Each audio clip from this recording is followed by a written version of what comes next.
In the convention, we have to lay a foundation. Okay? So I have done a project on Marcus Garvey, which is a very long project. You're not going to see all of it. I call Marcus Garvey one of the greatest black leaders of the 20th century. Marcus Garvey was born in Jamaica on August 17, 1887, and he was born in St. Anne's. I'm from Jamaica, so I am really proud and pleased to be able to represent tonight on this gentleman. Marcus Garvey's parents were Maroons. And what were Maroons? Maroons were ex-slaves who had fought against the British, and the British had to give them concessions because they couldn't conquer them. Okay? Just a minute. Remember Asa Hilliard? Yes. Yes, Asa Hilliard. You know the book called what? The Maroon Within Us. So he's talking about the group that on many islands fought against slavery, called Maroons. Marcus Garvey was very proud of his Maroon heritage, and it suggested that Garvey's later insistence on racial purity had a lot to do with this heritage, as well as his resentment to the three-caste system that was in Jamaica, where people who were dark or full African were treated less than people who were lighter or white. At the age of 14, Marcus Garvey apprenticed to be a printer, and at 18, he was the youngest foreman printer in Kingston. That's significant because at that time, people who held that position were white, and they would import them from England. So for Garvey to be a foreman, it meant that he really was of a great quality. He became very involved in intellectual and political life of the city, and he started to attend street meetings. So from very young, you could tell that he was going to be a rabble-rouser. And he would often speak about the evils of colonialism on the island. Jamaica was a British colony. In 1910 to 1912, Garvey leaves Jamaica, similar to what many West Indians do. They were looking for jobs, so he went to Central America. And while he was there, he worked for United Fruit Company as a timekeeper, and he saw the conditions of his fellow West Indians, and it wasn't good. So again, Garvey started writing as well as agitating, and that didn't go too well for him. And he spoke out about these conditions. What was very clear to him was when he went and spoke to the British Colonial Office about it. They were like, "Yo, we're not gonna create a scene for you little West Indians, you know. So we're here to have a good relationship with the United Fruit, not you." So he left from there and he went to Panama, and then he went to a number of other countries. And Garvey went down to other countries in Central America, and that's in your handout, right? He returns to Jamaica in 1912. But what really hits him is that he notices the universal, what he calls degradation of the race, in how our people were treated everywhere he went. In 1912 to 1914, he leaves Jamaica. He goes to England. His sister is there as a governess. And so while he's in England, he indulges his love of public speaking. At Hyde Park Speaker's Corner, he goes and he sits at the House of Commons. This is important because Garvey's in the seat of the British Empire, right? And he's watching how they operate versus how he is treated when he is, you know, in the colonies.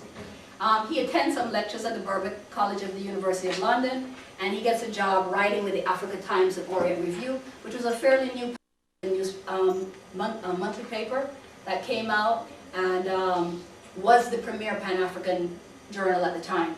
He meets Dusay Muhammad Ali, who's an Egyptian, who runs that new paper, and he also learns about many of the Pan-Africans that roam around the world. This is important. At this time, he's introduced to the work of Booker T. Washington, and he reads his book Up From Slavery, and he's very impressed with his message. And so Garvey gets a chance to go to Europe, and he visits some of these other countries, Scotland, Ireland, France, Italy, Spain. Why is that important? It's important because he's getting a different perspective of how the Europeans operate, right, in their white lands. So I just put a little here about the people that influenced Garvey, but since we're moving quickly. What really impressed him about Booker T was his philosophy of Negro self-help, right? And you'll see how that is critical in the foundation of who Garvey becomes when he launches his movement. I mentioned here Garvey's wife. He had two wives. This is the first one. He divorced her, and the system ends up using her against him. But what went on was this. After observing certain things, Garvey said, where is the black man's government? Where is his king and his kingdom? Where is his president, his country, and his ambassador? His army, his navy, his men of big affairs? I couldn't find them. And then I declared, I will help to make them.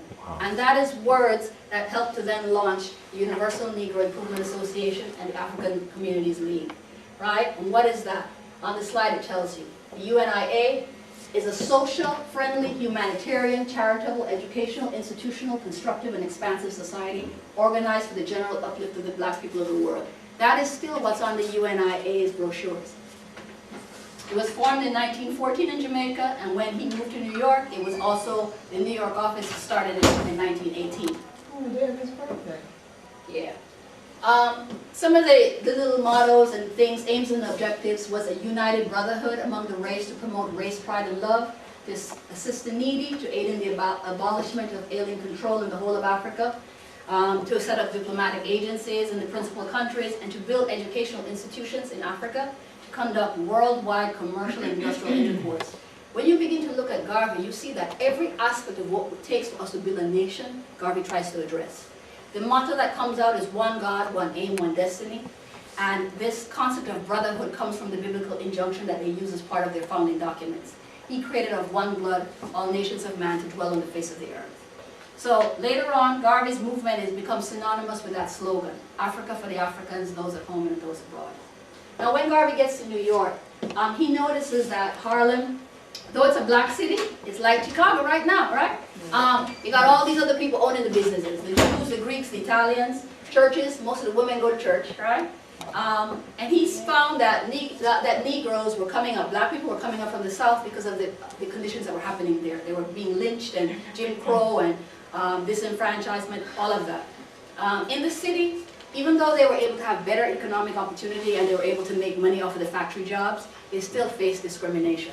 So, and beginning at that time, you begin to also see who the society says are the black leaders. So the black leaders are preachers and ward politicians. Sounds familiar today, right? Nothing has changed. And there was no all-Negro organization. Now, that's what I saw in Amy Garvey's work when she wrote. And the reason he says that is the NAACP was an interracial organization. So there was no organization that was representing just black people. The communists were being interracial also. Garvey was about black people first. So, after fighting World War II, who were the people that Garvey attracted? He attracted people who had gone and fought for this country. When they came back, the same garbage was happening to them, right? So drawing on this frustration of the middle class and the black working class, Garvey forms the UNIA here. Part of how he did this was, Garvey was a master propagandist. So Garvey formed a newspaper called the Negro World, right? He wrote every week for the Negro World, and therefore everything that was going on, he would comment on. So he was not only commenting on things that were happening locally, but things that were happening internationally. And the newspaper was in more than one language. It was in Spanish and French and in many languages. And at the height of its circulation, it was covering 500,000 people. Wow. She cut them in half. What? That's all the different things I say in there. I found in there, I said that. Okay, in 1919, Garvey launches the Black Star Liner steamship corporation, and this was very instrumental. Because Garvey had started to build a movement, in Jamaica when he started, the first year was only 100 people. Once he came to the US and he started to attract people, it grew to millions, right? And the people were really enthused about this economic improvement. And so he sold $5 shares to the Black Star Liner. They were going to end up having ships, and the ships were going to be able to take people to Africa, able to take trade to the West Indies, able to take people. All the things that we were doing, giving white people money, we were going to give ourselves. Mm-hmm. So the Black Star Liner was about economic empowerment.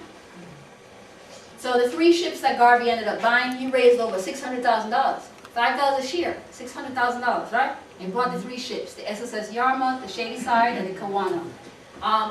Again, because of the limit of what I'm doing, we could go into this, but this is where we're going to go, right? The shipping company ended up having a lot of controversy, and part of the problem was the same problem we have today. You didn't have enough black staff who could run the ship. Garvey had no experience running a shipping company, right? So when they sold him the ships, they sold them too expensive. Then he had to hire these white engineers. And boy, oh boy, did they sabotage the engines, and it was just constant. Then people would go and make contracts without his knowledge, and so there was a lot of controversy.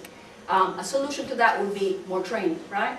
So that was one of the downsides, but other than that, this represented so much hope for our people. Garvey's movement was part of the Harlem Renaissance, and at this time in the 1920s and 30s, what they called the New Negro movement. And what exactly is that? The New Negro had to smash all the racial, social, and psychological impediments that had long obstructed black achievement, right? We got to do something new, something different. That's what the movement, the Renaissance was all about. Now let's go into 1920. In 1920, Garvey lost the first International Convention of Negroes, right? Opening ceremonies at Madison Square Gardens in New York, and 25,000 people. People are lined up around the block waiting to get in, okay? People came from 5 continents. And in one of the books it's quoted, Garvey says, the name of Garvey has become known as leader of his race. 25,000 people don't come to see you unless you're something, okay?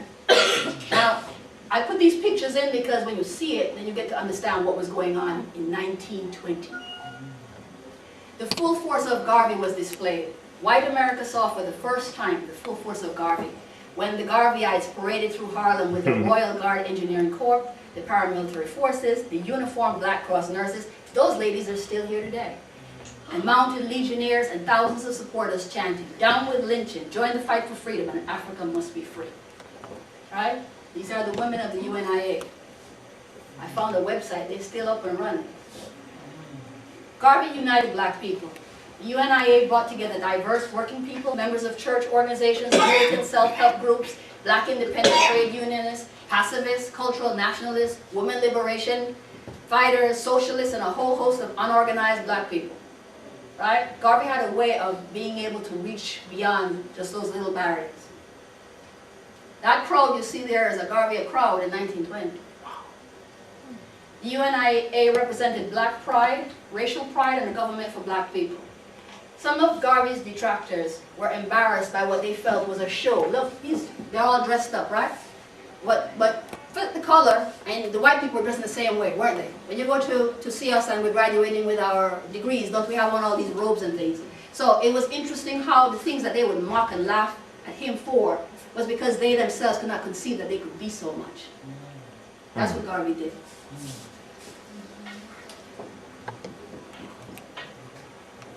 In 1920 was the Declaration of the Rights of the Negro People of the World. This was an important document that Garvey put out.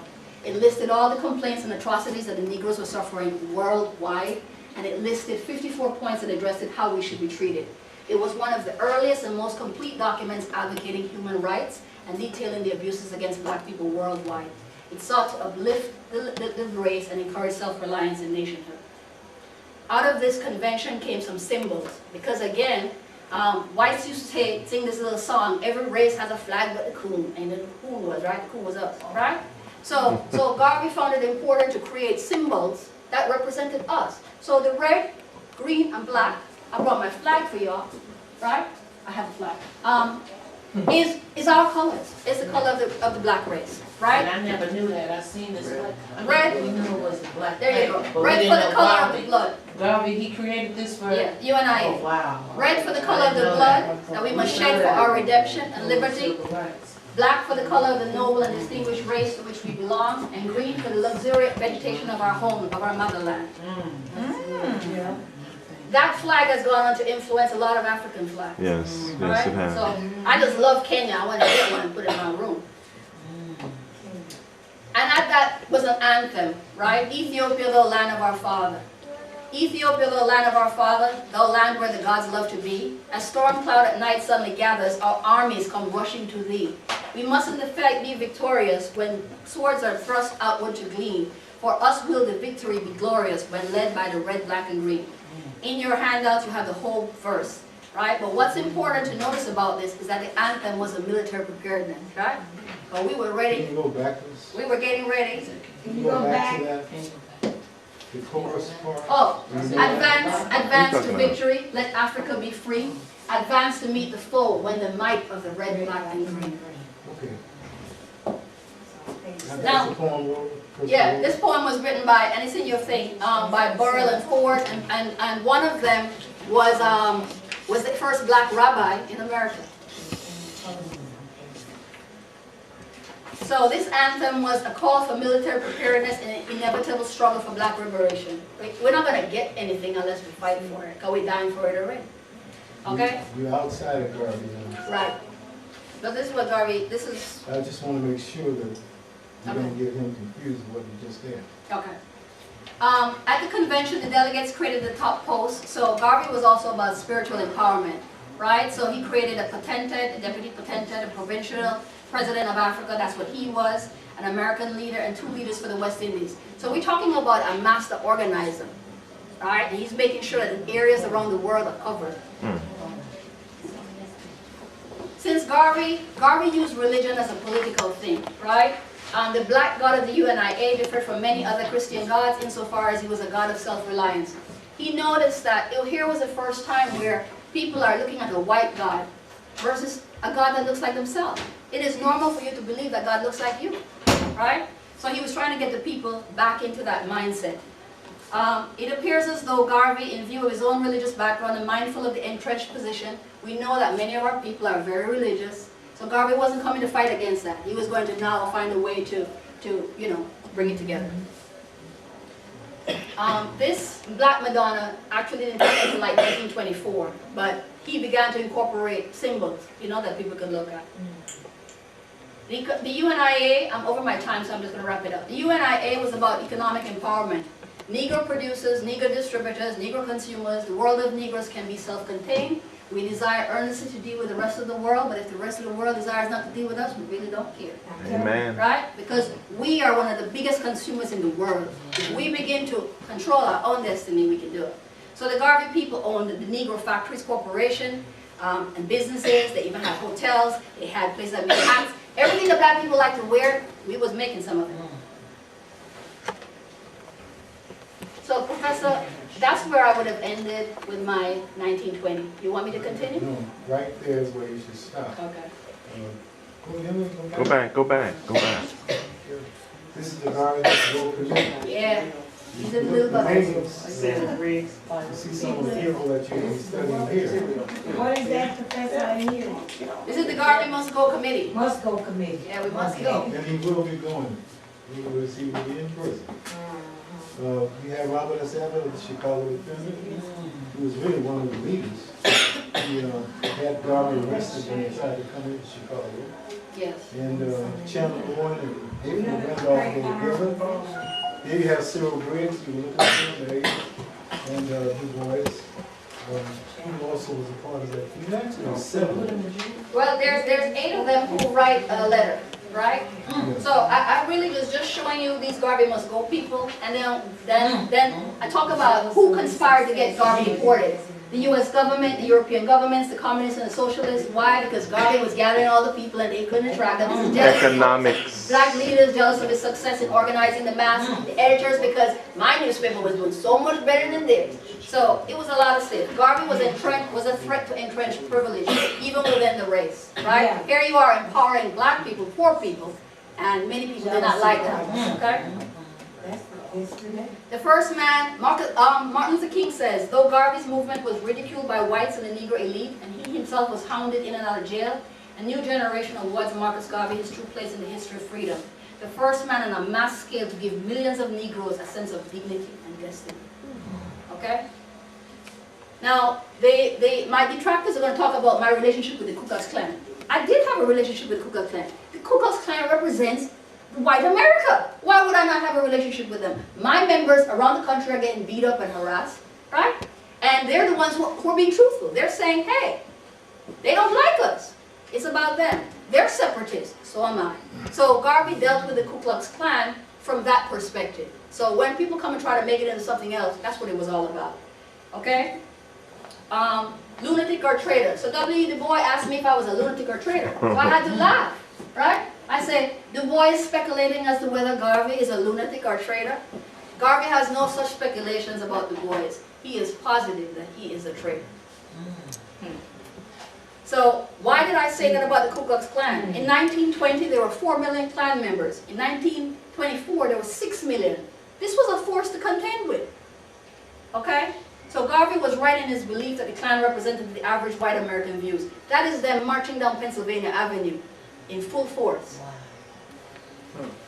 So the 8 signatories of the letter that Barbara talked about are Robert Abbott, Robert Bagnall, Dr. Julia Coleman, George Harris, Joan Neal, Chandler Owen, Harry Pace, and William Pickens. As you can see, the NAACP and the Urban League is very up there in my detractors.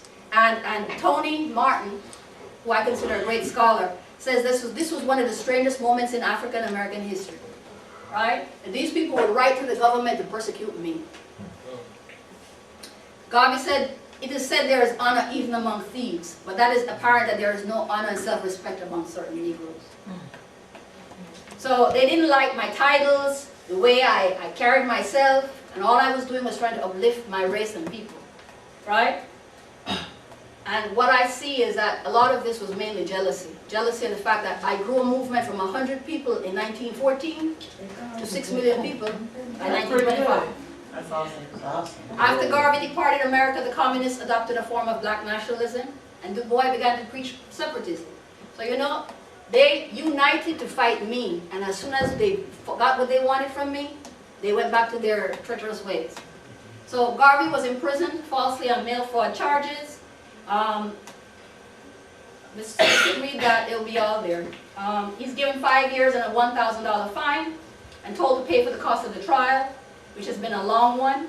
He continues to write and maintain his innocence. While he's in jail, that's when his wife begins to put together his work, so the philosophies and opinions, so she could raise money, you know. Garvey's movement, even when Garvey was in jail, was 6 million. We know that now because we found documents in 1970, the Garvey papers, that substantiate everything that Garvey said about his membership. You'll see soon. So I mentioned a little bit about his wife there. So I went from one branch, 100 members in 1915, to 996 branches in 1925 to 1928, right? I went from 100 people to 6 million people. At one protest in Harlem, it was estimated 150,000 people jammed the sidewalks. Now, the white newspaper said it was 100,000. So 150,000, they was out there. Garvey was deported, even though in his sentence was commuted and had nothing, and did not include deportation. But they held up that part of it so that other action could be taken against it. This whole thing was a conspiracy. The most important element in the deportation was the long and concerted effort by the State and Justice Department in concert with the British Colonial Office and spearheaded by J. Edgar Hoover. Everybody know who J. Edgar Hoover is, right? To rid the U.S. of what Garvey represented. Garvey represented a mass movement of black people and not elite black people, so therefore they don't hobnob with us, right? But laborers and common folks, many of whom had not had the benefit of prolonged schooling or whom wielded the type of influence that can come with middle class life. So, and who were nevertheless politicized, united, strengthened, and given voice. So they began to know that they had a voice. Garvey's legacy. He went home, he founded the People's Political Party. He didn't die. He went home and formed a party. He was involved. They set up even arts companies and stuff. And one of my favorite artists, Ronnie Williams, was a recipient of some of that work. So Garvey didn't go home with his legs between his tail between his legs and die. Okay, he continued to do things, he continued to write, he continued to travel, he continued to speak. And he set up a school of Pan-African philosophy to train UNIA leaders. Garvey died at age 52 from 2 strokes on June 10, 1940. After reading a false obituary. The little bugger in the Chicago Defender, he wrote that I was dead. And he wrote that I had died and I had no influence. And I guess that's too much for me. That was the Chicago Defender gentleman. Yeah. Thank you. Wow. So I wanted to include some stuff on Garvey. So Garvey has written some books, books for kids, books for others. My work has just begun, and as I lay down my life for the cause of my people, so do I feel that succeeding generations shall be inspired by the sacrifice that I made for the rehabilitation of our race. Christ died to make men free. I shall die to give courage and inspiration to my race. Wow. Okay, so my summary is this. To me, Garvey was one of the greatest black leaders ever in the 20th century. He led a revitalization movement, Baba likes us to tie it in, right? That responded to the people's stress at the time. They was lynching us, they was discriminating against us, they were treating us terribly. He was powerful and charismatic, but it wasn't that he just wrote upon that. Garvey read a lot, Garvey wrote a lot, Garvey did a lot. He wasn't lazy, right? Per Dr. Tony Martin, he has no rival in African American history for the international scale in which he was able to establish units of his organizations. Like I said, from 100 to 6 million, right? Follow me. Garvey bestrode the black world like no one else, and all those in power there or aspiring to influence therein were forced to deal with him. and it was this jealousy. His legacy continues to bestride the black world. UNIA still exists, and there's the address of the chapter in Chicago, and it's in your handout. What's his legacy? Rastafari. I'm from Jamaica, and even though I don't have no dreadlocks, I'm a Rasta in certain ways, right? Rastafari is a movement that encompasses themes as a rejection of Babylon, which is the Western society. And they look to Ethiopia, they look to Africa. In Shashamane, they have a place. And Rastas are all, they used to read philosophy of Marcus Garvey, and they were all about that. What they thought Marcus Garvey was a prophet. Why? Because Marcus Garvey said, look to Africa and there shall come a king. And in 1930, Haile Selassie was crowned emperor, king of king, lord of lord, conquering lion of the tribe of Judah. And so they said, wow, Garvey's a prophet, right? So that's one of Garvey's influence, the Rasta movement. And as you know, Bob Marley is one of the most famous ones. His legacy is Pan-African, you know, Kwame Nkrumah, Jomo Kenyatta, right? These were people who were influenced by some of the concepts of Marcus Garvey. In America, you had people like Nation of Islam. Marcus Garvey's father was a Garveyite, right? That's why they killed him. So the Black Power Revolution of the 60s revived the red, green, and black. And his self-reliance, his separatism, his anti-imperialism, and his revolutionary nationalism to return Garvey to where he should be. And still, we're in the year 2011, and many of us never heard of him. In Jamaica, 1969, we made Garvey one of our national heroes. And I gave you a little thing on Dr. Tony Martin. Why? Because he's written so many books. I'm telling you, this book, Race First, was like my bedside companion. I laughed, I cried, I just like, it's wonderful. It's an awesome book. And these are other works, wide range, and books for young people. So, the goal of this project and this class is for us to begin to think about how do we let the people who nobody know about them. So hence that's why my project was a little bit longer. But the paper that you have focuses on the early years, the formation, and you know, gives you a nice summary of what caused the problems, etc. And those are the people.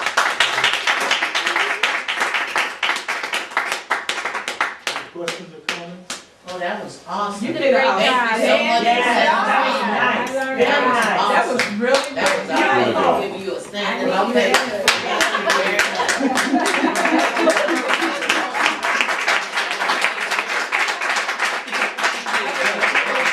I'll get it, baby. I uncovered many books and articles on Garvey, who has inspired so many people and revitalization movements from Pan-Africans who went on to become the newly elected leaders of newly formed African countries, the Rastafarians who believed in his message of a black God, black pride, repatriation to Africa, and to look to Africa where would arise a black king. They saw the coronation of Haile Selassie of Ethiopia in the 1930s as a fulfillment of Garvey's prophecy. This man, who would influence millions in the 1920s and 30s, would then remain fairly unnoticed for many years after his death on June 10, 1940, till a renewal of his work caught the attention of people and helped to influence the Black Power movement, which is the stuff I talked about. Marcus Garvey was a great writer, orator, master propagandist. So that's why if you're going to run a movement, we're going to have a newspaper. Great fundraiser and visionary. I wondered often how things may have fared for us if the enemies of the masses had not united to fight against him. The sad outcome is a movement broken and dreams shattered. A people who 100 years later still suffer from the conditions Garvey spoke of in 1914 when he formed UNIA. An organization will still exist today, but in a weakened state. As I look at what Anderson Thompson says, the issue for the black race today, one of identity, and look at all of the cultural, economic, political, spiritual things Garvey created to give black people pride in themselves, I see clearly what his enemies did to sabotage our collective future. It is very painful to comprehend. His works inspired me to study more, to connect the dots, to see what can be revived, and strategize to create a movement like Garvey's, this time pulling in all the existing factions in one more bid for unity, an effort to collaborate with similar-minded Pan-Africans around the world. As we come to the end of 2011, all that Garvey stood for is still applicable, still needed by a people who continue to be leaderless and suffer from an identity crisis. Garvey's love for black people and his race-first stance, had it been allowed to germinate, would certainly have left us with different outcomes today. It is with sadness, with a glimmer of tremendous hope, that I reflect on him, and I'm forever changed. I'm inspired and motivated to understand this man, the greatest black leader of the 20th century, and what his legacy means for me. I encourage you to find out what his legacy means for you. All right now. Any other